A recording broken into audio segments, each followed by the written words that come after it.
Hi friends, let's be kind. Help each other. help each other and have fun together. Howler बंदर वस्ती और जनूबी America के इस्तवाई जंगलात यानी जनूबी मैक्सिको से लेकर शुमाली अर्जेंटाइन तक फैले हुए इलाकों में पाए जाते हैं, जिनकी तकरीबन 15 मारूफ इक़साम के रंग गहरे सियाह से लेकर सुर्ख व सुनहरी तक होते हैं। इनकी मौजूदगी को जानने के लिए इन्हें देखना जरूरी नहीं, बल्कि सिर्फ सुनना ही काफ़ी है, क्योंकि इनकी दहाड़ घने जंगल में 3 मील दूर तक सुनी जा सकती है, जो जिस्मानी जुस्सत के लिहाज से ज़मीन पर रहने वाले किसी भी जानवर की सबसे बुलंद आवाज़ों में से एक है। और हाथियों का मुकाबला करते हुए प्राइमेट बंदरों की किस्म दुनिया में सबसे आगे है। एक छोटे कुत्ते के साइज का ये बंदर अपने गले में मौजूद एक मखसूस और बड़ी खोखली हायोइड हड्डी की वजह से इतनी बुलंद आवाज़ निकालता है, जो एक कुदरती एम्पलीफायर की तरह काम करते हुए गले को एक इको चेंबर में बदल देती है। जबकि दिलचस्प बात यह है कि जिन नर बंदरों की आवाज़ सबसे ज़्यादा भारी और बुलंद होती है, उनके टेस्टिकल्स का साइज छोटा होता है, जिससे जाहिर होता है कि कुदरत ने उनकी आवाज़ की ताकत और दीगर तौलीदी सलाहियतों के दरमियान एक तवाज़ुन कायम किया है। ये बंदर ज़्यादातर सुबह के वक्त और गुरूब आफताब के करीब चिल्लाते हैं, और इनका पैगाम बिल्कुल साफ होता है कि ये इलाका हमारा है, क्योंकि दांतों और नाखूनों से लड़ने के बजाय आवाज़ के जरिए अपने इलाके पर कब्जा कायम रखना कहीं ज़्यादा आसान और महफूज होता है। हाउलर बंदर अपनी तकरीबन पूरी जिंदगी दरख्तों की बुलंदियों पर ही गुजारते हैं और शाज़ो नादिर ही ज़मीन को छूते हैं। वो बहुत आहिस्ता और सोच समझकर हरकत करते हैं, जो उनकी खुराक के हिसाब से बिल्कुल मुनासिब है।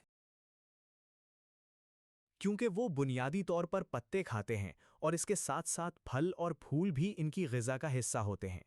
चूंकि पत्ते कोई ज़्यादा तवानाई देने वाली ग़िज़ा नहीं है, इसलिए हाउलर बंदरों ने खुद को इस माहौल में यूं ढाला है कि वो कम से कम काम करते हैं और खाने के दौरान अपनी कीमती तवानाई बचाने के लिए दिन में 15 घंटे तक सोते या आराम करते हैं।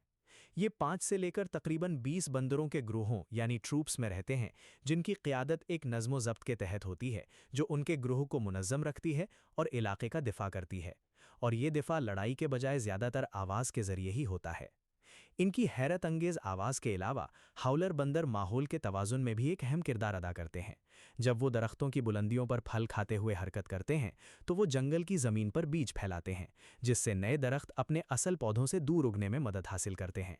लिहाजा एक तरह से वो जंगल के माली हैं, जो खुद इन जंगलात की तराश करते हैं जिन्हें वो अपना घर कहते हैं। लेकिन दुनिया की दीगर हयाताती तनव्वो की तरह हाउलर बंदरों को भी बढ़ते हुए खतरात का सामना है, क्योंकि जंगलात की कटाई उनकी रिहाइशगाहों को कम कर रही है और जंगल को छोटे और अलग थलग टुकड़ों में तकसीम कर रही है, जिसके बायस इनकी कई अक़साम अब ख़तरे का शिकार या नायाब होने के करीब हैं। और तहफ़्फ़ुज़ माहौल के माहिरीन इन जंगली रास्तों की हिफाजत के लिए कोशां हैं, जिन पर इनकी बका का इन्हिसार है। तो अगली बार जब आप किसी वाइल्ड लाइफ डॉक्यूमेंट्री में जंगल से आती हुई एक गहरी और गूंजदार दहाड़ सुने, या अगर आपको कभी सूरज निकलते वक्त बरसात के जंगल में खड़े होने का इत्तेफाक हो, तो याद रखिएगा कि ये कोई शिकारी जानवर नहीं है, बल्कि सिर्फ एक बंदर है जो पूरे जंगल को सुबह बखैर कह रहा है।